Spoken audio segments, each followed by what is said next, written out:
The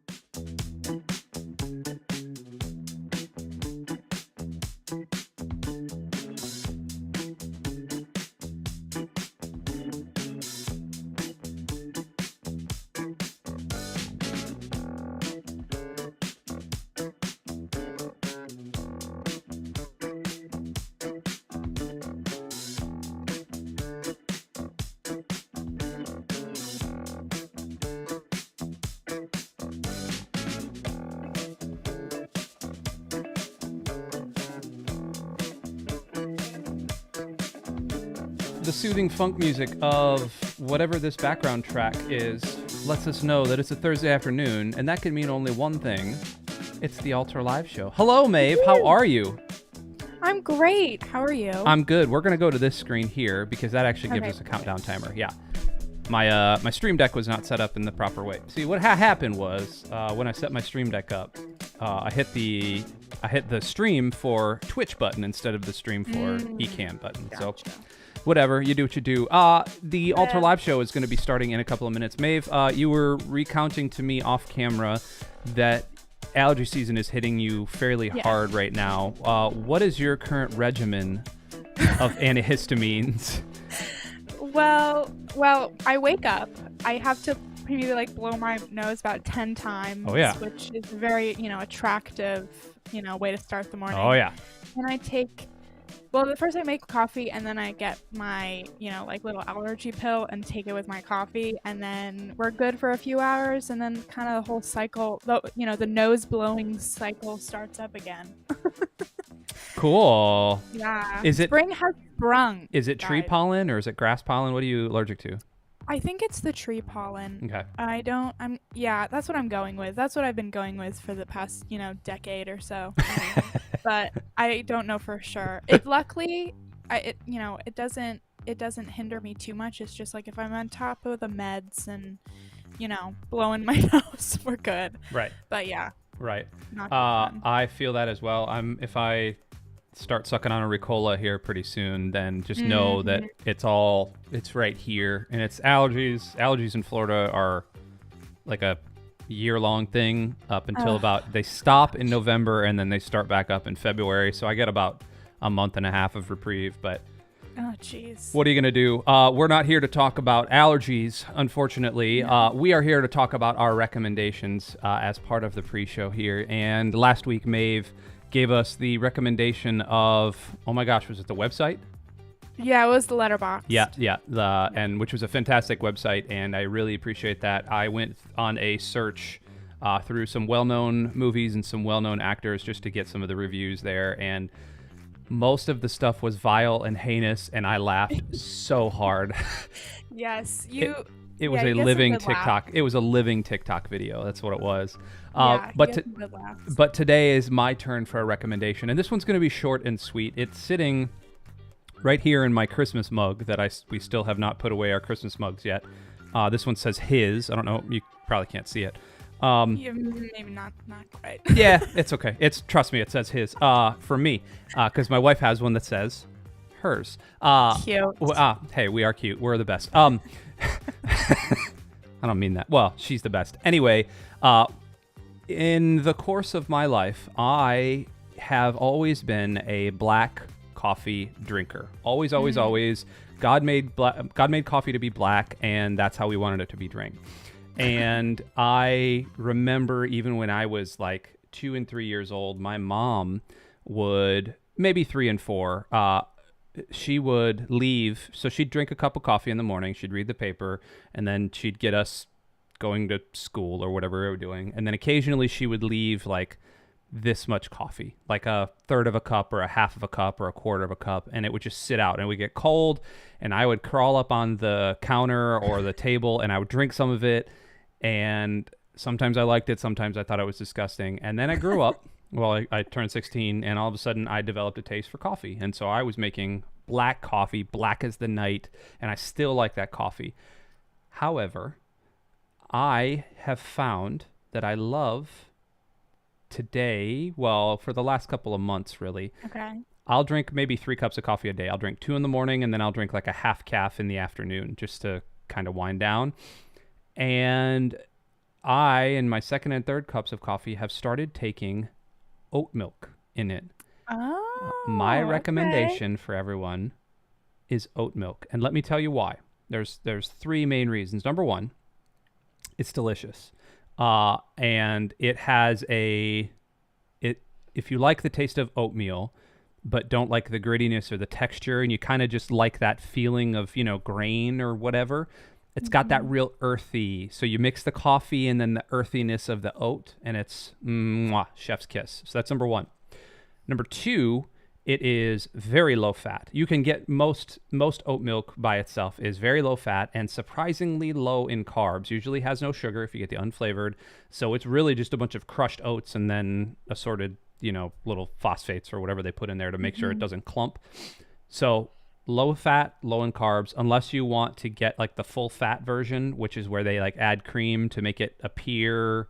They add Hmm. some sort of butter substitute or whatever to make it feel like you're drinking whole milk. And you can put that in your coffee. I'm not a big fan of that. I just like straight up oat milk. Just give me the taste, give me the flavor. But number three, it is out of all of the milks that are produced, it is the most sustainably sourced milk there Wow. is, outside of hemp milk, which I think is Hmm. disgusting. Oat milk, it is. Oat milk has a relatively low environmental impact when compared to almonds and cow milk, which are the two other Hmm. main milks. You have like cashew milk, which I can't stand. I think it's gross. Cashews are great. It's super expensive. Cashews are draining on the environment as well. Almond milk, I think we've talked about that on this show, how almonds are basically contributing to forest fires in Right. California.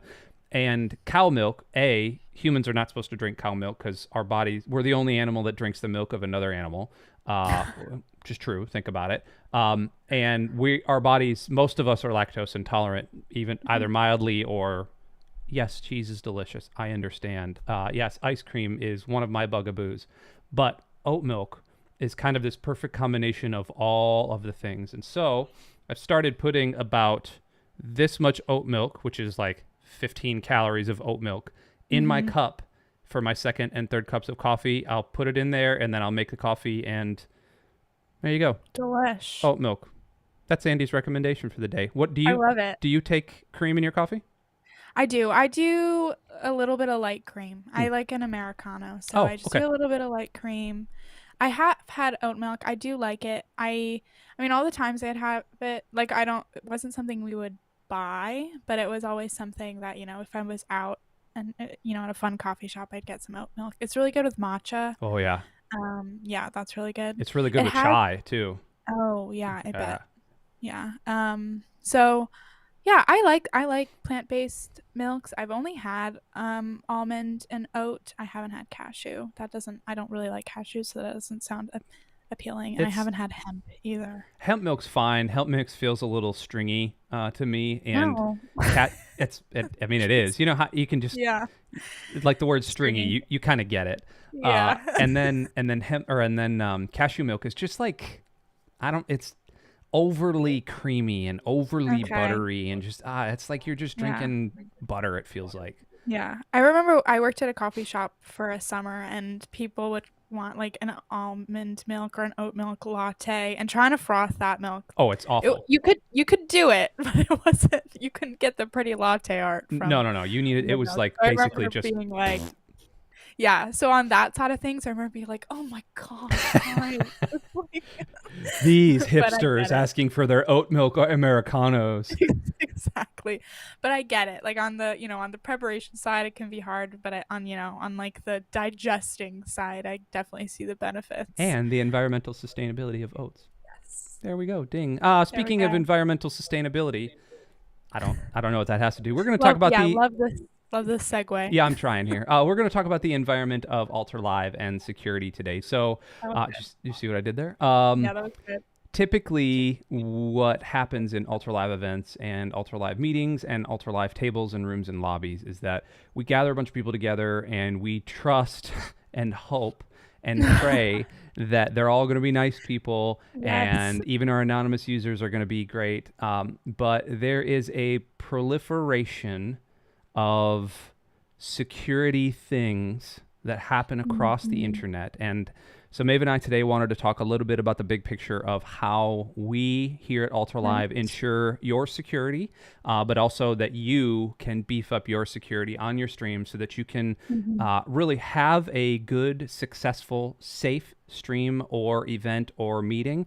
but also that you can be able to assure your congregation or your community that there are going to be no bad actors. And Maeve, when we were talking Mhm. about this, you had actually brought up the fact that Zoom bombing had become a thing. Do you want to kind Mhm. of detail what that is before we jump into any of this? Yes. So I personally have never experienced Zoom bombing, but I know people who have experience it. I've seen some fun cases like in the beginning of the beginning of like lockdown 2 years ago. Like, while everyone was stuck inside, I heard of stories of like celebrities getting, links to college lectures or high school lectures and like popping in and saying hello. Like Yep. that's really fun. Yep. But then there are also not so fun ones that are actually very serious. It and you never really know. You never really know who it is. You never know the intent, but it's never something good, on any level. And it's just this, act of people having access to a random event and just popping in and just causing a lot of trouble, Mm. ranging from really tame things to really offensive and inappropriate things that I will not repeat. And and as this as and this Zoom really had to kind of buckle down and Mm. really kind of lock down their whole security side of things. And I think I there was even an article talking about how Zoom was paying a lot of churches, because they churches experienced Zoom bombing that was really disruptive and really not good. And Mm-hmm. so on Altar Live, we really, really take that seriously, and we have a lot of features and tools that can help hosts and people who are running events and meetings really maintain that security. So when we start talking about security, I guess what do you liken it to here in the online space? Because there's a lot of analogs. Your hosts and greeters are your ushers. What is the Hmm. security? What what kind of team is it basically? Well, it I mean, it's basically your hospitality team Mm. because they have these because we provide, like the platform provides a lot of good features, and like during the event creation process, and we'll talk about that in a minute, there's a lot of things that you can turn on and add to your event so it can help with security, but ultimately it's up to your hospitality team, and because they have the power to boot someone off, tell someone to knock it off, or to like hide their chat, or completely kick them out of the event. So we provide the tools, but it's really up to the hospitality to get it done. Absolutely. Okay, so let's talk a little bit about the tools then. So I'm gonna Mhm. flip over to our event creation process, and do you kind of want to walk us through a little bit of what's happening here? Sure. Yeah. So let's start with the event. So, if you go to the dashboard, yeah, so there's two ways to create an event. You can Yep. go to the events and meetings page. Okay, yeah. So here's a dashboard, and then you can click create event, or you can go to the events and meetings page, and then you can start an event on the top right hand corner. Yes, I had to see the thing. Yep. And then click that, and then and then it'll give you a choice to click event or meeting. So we're going to do an event right now. Sure. And so the general details are pretty simple. That's naming the event, adding any images you want. If it's like a women's Bible study, you might have a nice graphic, or, a church service, you'll have a nice, an Easter service. We just had Easter. If it was like an Easter service, you could have a nice graphic, go in there, upload something. Perfect. And then you can add your description, what time, and if it's a recurring event, you can do that. We now have monthly. So if you have an event that you want to occur monthly, oh, maybe it's not. No, Oh, it's yeah, there. no, it is Yeah, there. it Good, was there. perfect. Oh, phew. We just released that. So yeah, so that's really cool. If it's a monthly event, you can do that. You can custom. Um, yeah, so you can really set it. So reoccurring, it's really simple to set a recurring event. And then you can have your little notes section when people enter the welcome message. So this isn't really about security. This is just about setting up the space. Right. But but then when you get to your team, that's kind of when you start thinking about security, and that has to do with your hospitality team, because you can specifically choose who you want your team to be, and usually it's the list of hospitality team members that you already have. But say it's a event that you're like really really want to keep secure, and Andy is really good at monitoring Alter Live, and he's Yeah. been doing it for a long time. Choose him. It's really you have the power to choose the people that are most on it and responsible. Not saying your whole hospitality team isn't responsible, but there are some people who are more comfortable with the platform and who are more comfortable kicking people out of events, because I would be a little nervous. I'd be like, that's really, sad that they have to get kicked out. But, sometimes it needs to be done. Yeah, sometimes you need to bring the hammer, Yeah, exactly. And then, okay, yeah. And so the host note, and so host notes is a good thing. Yep. For that's kind of like mapping out your list of your schedule, I guess, for that event. Exactly. Yeah. Remember to kick trolls out. Perfect. Remind your hospitality team members that it is okay to boot people if they're yeah, pray for them, but then kick them out. Perfect. Yes, perfect. All spreading the love of Jesus. Absolutely. Okay, so next we get to who can join, which allows you to figure out what kind of event this is going to be. If it's going to be a Sunday service, you'll probably want anyone to join, because the more the merrier with your church services. Let them try it out, let them meet the pastor and all that good stuff. But if it's a private event, like a women's tea, or a special meeting or something, you can select selected members, which specifically allows you to pick out the people you want. And Those are the only people who are allowed. This is good for this right here. If you think about it more and more and more, this solves the problem of ticketing. A lot of times people, especially in the digital space, they'll want to do something that is a private event. They'll sell tickets, and then they'll get to the point of like, well, do I just email people a Zoom link if I'm doing this on Zoom, or do I just send them a closed chop page or something? Chop meaning church online platform. And built into Alter Live, you can actually just say, oh, okay, so we're doing a women's tea, and let's say Stephanie. We know that Stephanie paid. She's got 12 different accounts here. We know that Stephanie just paid, so we're going to say, okay, cool, she just paid, so we're going to come in here, and then we're going to select her, and then Stephanie Chin or Alex Ho, whatever, did something. And so we know that these two paid, so they're in. So they will get a link emailed to them once we hit next. We're not going to hit next, or once we publish the event. We're not going to publish the event for obvious reasons. But anyway, you can accomplish a lot of tasks just with that selected members tab. Sorry to cut you off there. No, that's such a great thing to mention, because it also helps with organization, like Andy said, security and organization, which that's a good combo. I agree. And so okay, so I think so this page allows you to specifically select people from your contacts that can join the event, and then pre-event, okay, that's streaming, don't need to worry about that. That's the slides and the images, lobby and table.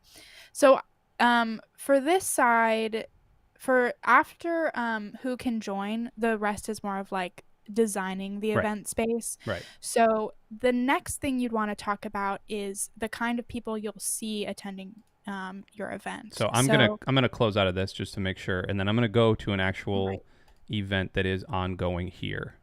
Perfect. Okay, cool.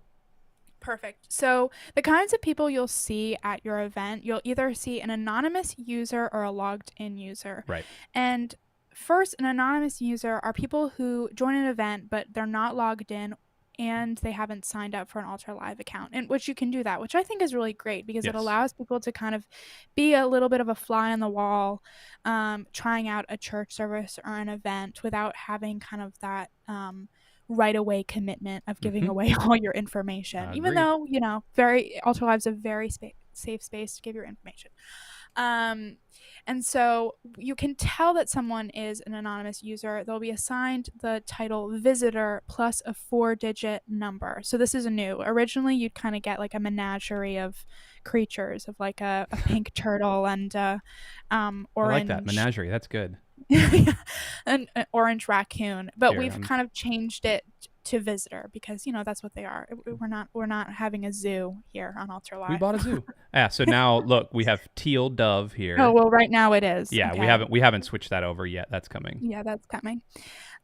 So right now you might get an animal, but soon or in the near future, you'll get visitor plus a 4-digit number, such as visitor 1234. So if you log in, if you don't log in, but if you're an anonymous visitor, you can follow along in the event. So you can just kind of be in this homepage without sitting down, watch the event.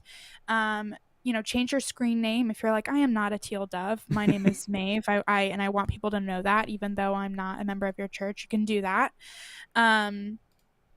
You can chat with a greeter, and this is really awesome. So that allows the hospitality to know what's going on, and that really helps with security, so they know who's at the event and they can talk to them and be like, hi, I see you're not logged in. Can you, how are you? We're so glad you're here. And if it's troll, they'll probably kind of make themselves known in that moment, Right. hopefully. And then if they're so the hospitality team will know what to do. But if they're a person who's really looking for a church to join, or checking out the space, they'll be like, oh my gosh, hi. or they won't because people it's a marathon, not a sprint, Right. to get people to engage online sometimes. Right. And they can also see announcements. So I say see announcements. It's like they won't be hidden, but they won't be able, if there's like a button or something, they won't really have access to that. We really keep the engagement features to a minimum with the anonymous users because, like we said, they're anonymous. We don't know who they are. And this not only protects your community on Ultra Live, but it also protects the user. Like maybe they don't feel comfortable interacting yet, and they just kind of want to be a fly on the wall, figuring stuff out as they go along. And a lot of times, some of these things will have a button that'll link to like a connect card or something like that. And you don't want to have a troll coming in there and just saying like, in your connect card, first name, last name is like Seymour Butts or something like that. And you don't want to have somebody just filling stuff out like that. Right. So here's what anonymous users can't do. They can't use general chat or direct messages. Right. So if you are, it's really nice. So, as soon as you try to talk to someone, they'll be like, we'd love for you to connect, but you have to log in if you want to do that. So, right. You need to be logged in to join a watch party. So yeah, you can't use general chat or direct message. You can't vote in polls. You can't take a seat in rows or sit at tables, and you can't join a room. So really, you really are kind of a wallflower on this side of things. And some people want to, start like that, and that's totally okay. But for security reasons, this is really, really helpful. You want to add something, Andy? No. I was just going to say, thinking about this right here, personally, as a digital pastor, it's encouraging to see a company and a platform that's actually taking security like this seriously, because I can think of a lot of platforms like Zoom in particular, before they made the meeting ID and password pretty much like a default that you had to turn on. A lot of churches and a lot of meetings would not turn it on, and you'd get Zoom bombing. That's fine, but you'd also get some pretty lewd things. And I don't want to be sitting in a church service and all of a sudden have some stuff happening on a camera in a row. The alternative to that is going to be you're going to have a certain sector of leaders and pastors and community leaders that are going to go, well, why not just make it open to everybody? And I guess, if I asked you that question, then what would you say, Maeve? Like if I was one of those pastors that came to you and said, hey, why can't I just click a button that makes my rows and tables and, my video chat open to everybody? What would your response be? I think, well, first I would think of, the space we're in. I think people use I think people hide behind being online a little bit. Agreed. I feel like I don't think, these trollers would kind of do one, they probably couldn't be able to do it with like the tech with like technology, but I don't think any of these trolls, if they actually walked into a physical church building, they would be acting this way. There we go. They're able to hide behind their screen. And so even though when you're in an in-person event or an in-person church service, there are still people monitoring the thing online, you have to have an extra step of security. You have to kind of go at it at a deeper level. You have to keep in mind that even though, on being online and in a digital space is such an amazing way to bring, all kinds of people together. Because you bring all kinds of people together, you have to have this sense of, okay, we want to be welcome to everyone, but we also need to protect ourselves. And I think, once you protect yourself, that's the best way you can serve your community. Agreed. Okay, cool. But good answer. Good answer, Maeve. Good answer. Yes. You did it. Thank you. Cool. Yeah. Is there anything else you want to add to that? No, I think that's good. I think that's exactly the stream I was putting you into. And it's a really, really easy sign up, login process, and it's completely free for people who want to try it out. So it really isn't like, I know people are hesitant to give their email out, but at the end of the day, the people who are going to be intentional in giving their information out are the ones that you want to connect with. Yep, agreed. Completely 100% agreed. So once you do log in and sign up, then you'll be able to they'll have all access to engagement features like taking a seat in a row, direct message, general chat. You'll be able to hopefully see a nice profile picture and their screen name, and so that kind of gives a face to the screen name, which is nice, and they can all join rooms and tables and all that good stuff. So it's a really, really simple process to sign up, but it's just taking that extra step of initiative that I think only intentional users will take. Yep. So that will definitely protect you for that. But then if you have an issue with someone who is logged in, which could happen, we do have some tools for you to use. So the first thing, all hosts can delete people's chats. So let me log back in here. Hold on. Right. You keep talking. I'm logging back in. Okay. So logged in users can delete their own chats. So say like you write something and then there's a typo and you're like, oh, that's so embarrassing. You can quickly delete it and use the correct there and save embarrassment. But then hosts can have the oh wait, do you not? I'm not a host of this, of course. Yeah. Oh, okay. Yeah. Well, but hosts have the ability to delete anyone's chats. Right. So if you hover over can you not do it? maybe because it's the welcome message.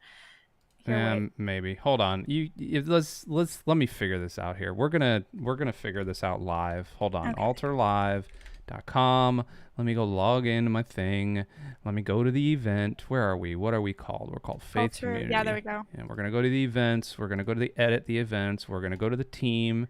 See, I'm not on here. But now, rude. Okay, well, I know how rude, right? But now, I didn't even know I was on there. Hey, you're on there. Congrats. Perfect. Next. Save this and following events. Appreciate it. Perfect. And now, boom shaboom. Now I have it. Perfect. So see if you can. So all hosts can hover over people's chats and delete them if necessary. So if you see someone spamming the chat unnecessarily, you can go in and delete them, and hopefully that will kind of give them a clue, send the message, so they'll be like, okay, maybe I'm being a little annoying. Or you could take that extra step and direct message them and be like, hey, is everything okay? You're being a little distracting, or that wasn't really a nice thing to say. Or you can if you can boot them out. So if you go to the members online, and so if you kind of go over the three dots, Teal Dove, poor Teal Dove. Sorry, Teal Dove, you are getting. Know what's coming. Yeah, booted. Boom. So if you remove them, yes. Goodbye. They're removed from the event, and they will be removed from every event from now on until the admin says, okay, they can be allowed back in. From life. So kind of sad, but it needs to be done They had it sometime. coming to them. They shouldn't have They posted that did. thing about They the thing. exactly. Very rude. Very, very rude. Very rude. And so we do have something that is coming soon, hopefully this week, hopefully tomorrow, but if not, in the very near future, we'll be able to, so in between deleting chats and kicking people out, we'll have ban people from chat. And so we'll have two options. We'll have give someone a timeout for maybe like 10 minutes. They can't chat for 10 minutes, which will hopefully give them, a clue.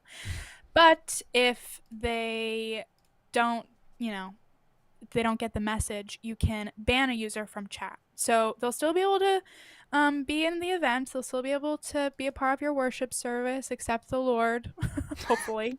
But they won't be able to use the chat and for in any event or meeting in this community until the admin lets them back into chat. So that's coming soon. That's not out yet, but keep an eye out for that. We'll have a product update hopefully tomorrow. I wish we would have had that feature. So I didn't know about Altar Live, and I was particularly, as digital pastor, I was doing, I feel like it was it was Easter of 2021. So this is before Altar Live really launched, and really I got involved with the team. And I remember sitting in Easter Sunday services. We had 3 services. We had 1 on Saturday and 2 on Sunday. And the Saturday evening service was fine.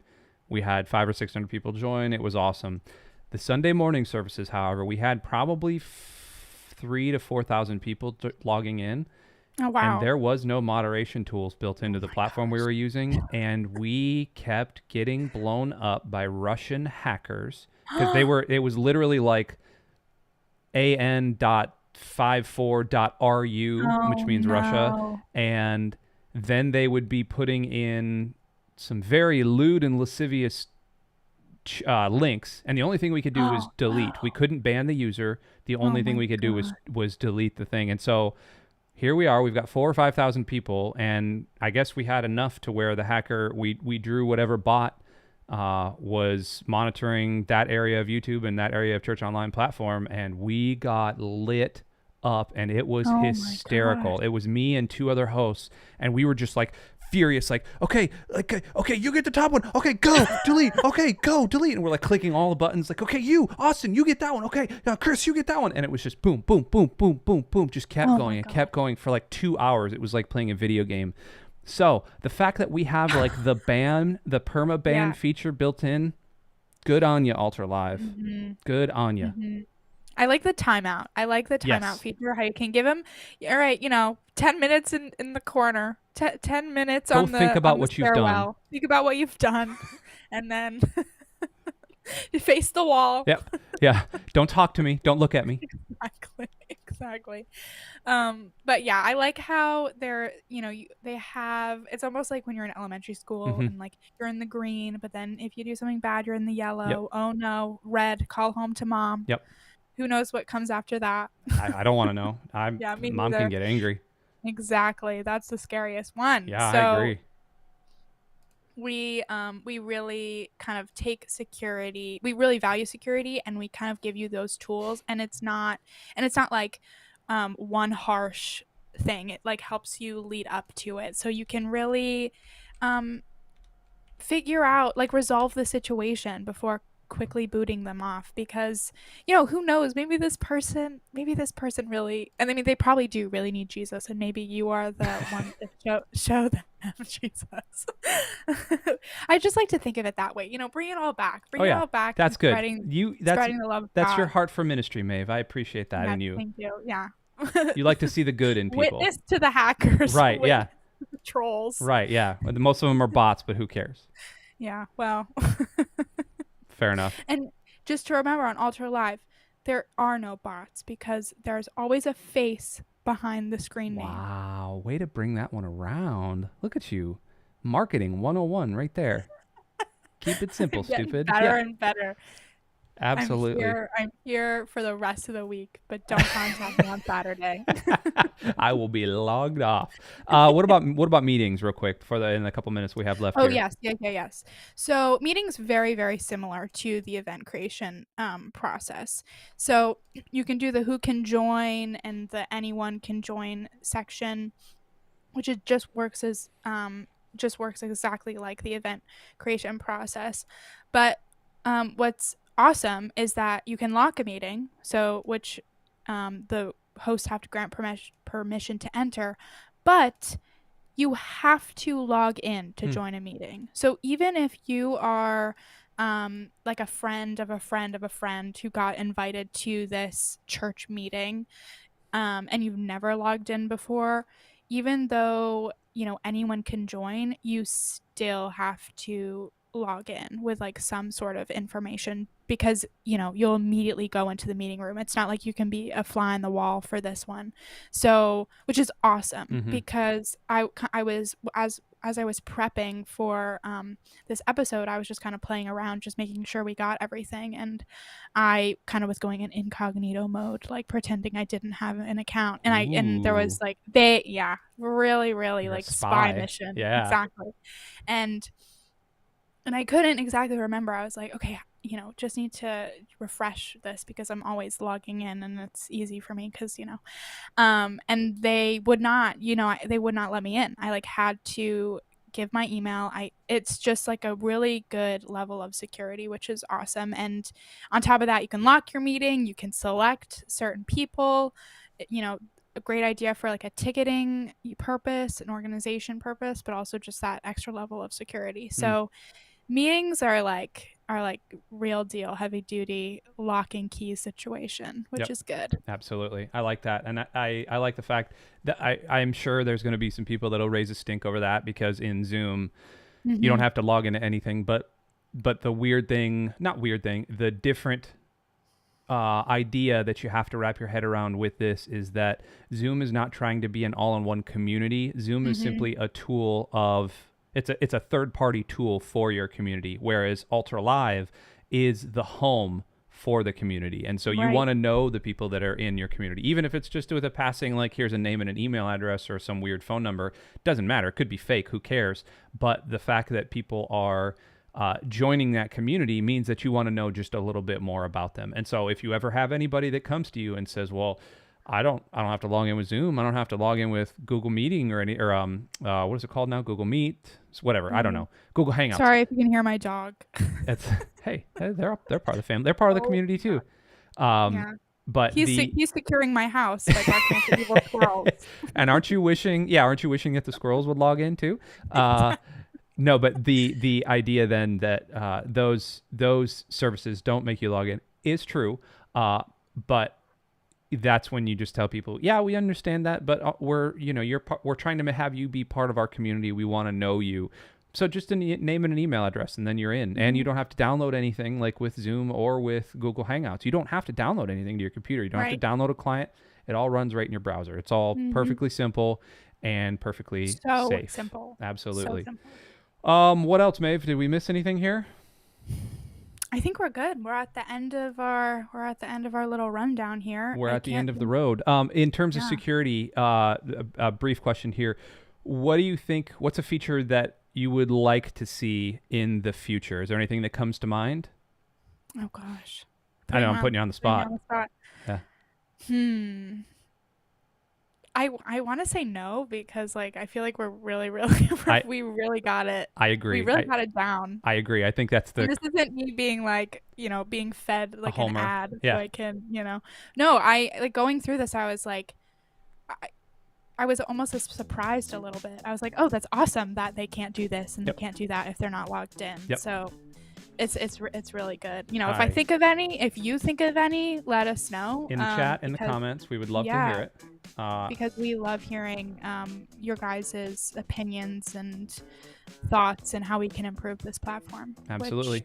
Yeah. And you see all our socials below for Twitter, for Facebook, for YouTube, and for our website at alterlive.com. Maeve, thanks so much for joining us on this Thursday. Thanks so much for doing all this research and becoming a super spy in our own platform too. It's real good. Super spy. Absolutely. You need a like a fedora and like a trench coat. Yeah. Yeah, and like just a monocle, and I think that'd be next time. Yeah, absolutely. Your Inspector Clouseau would be complete. Oh my gosh, love him. Absolutely. Thanks for having Live. me. Yeah, absolutely. Ultra Live fam, we love you. We'll see you next week. Bye-bye. Bye.